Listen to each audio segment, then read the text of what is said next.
অনেকের প্রশ্ন, অনেকের কোশ্চেন থাকে, হুজুর ইসলামের প্রতি এত আঘাত, এত কষ্ট আসছে কেন?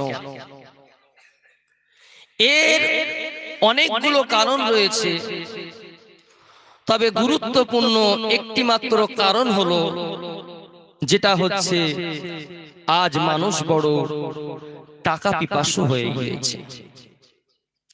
আজ মানুষ বড় ধন সম্পদের লালসায় আসক্ত হয়ে গিয়েছে। আজ মানুষ বড় লোকের টাকা কিভাবে মেরে দিতে হয়, লোকের টাকা কিভাবে ছিনতাই করে নিতে হয়, সেদিকে পারদর্শী হয়ে গিয়েছে। খালি কিভাবে নিজে খাবো, নিজে পড়বো, নিজে বাঁচবো, এটাই তাদের একমাত্র চিন্তা। না হলে বলেন না,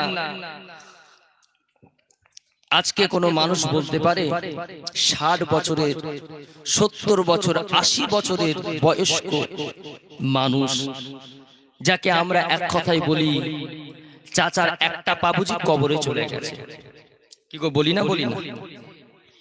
ওই রকম বয়স্ক লোক বলছে, হুজুর আল্লাহ দুনিয়া জমিনে টাকা দিয়েছে, বাড়ি দিয়েছে, গাড়ি দিয়েছে, স্ত্রী দিয়েছে, সন্তান সন্ততি দিয়েছে, ছেলে মেয়ে দিয়েছে।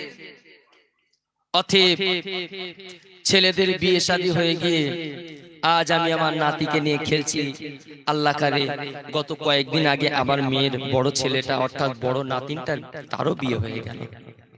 আল্লাহ অনেকদিন হায়াত দিয়েছে। অতএব এখন আর পৃথিবীর জমিনে বাঁচতে ইচ্ছে হয় না। এবারে আমি দিন গুনছি, আল্লাহ পাক রব্বুল আলামিন কবে আমাকে ডেকে নেবে, কবে আমাকে ডেকে নেবে। বড় আফসোস লাগে, ওই চাচা 80 বছর বয়স হয়ে গেল, এখনো পর্যন্ত 5 ওয়াক্ত তো অনেক দূরের কথা, মসজিদে আজান হয়ে যাবার পরেও ওই চাচা পিছনে দুটো হাত বেঁধে, কথা বুঝতে পেরেছেন, বন্ধুর সঙ্গে গল্প করতে করতে করতে করতে চলে যাচ্ছে কোথায়, চণ্ডীতলা অমুক জায়গাতে, সেখানে গিয়ে মরু মাথায় বসে একটু তাস খেলবে। কি খেলবে? আজ বড় আফসোসের কথা, আমাদের যুবক ছেলেগুলো দেখতে পাওয়া যায় মসজিদে আজান হচ্ছে, আহারে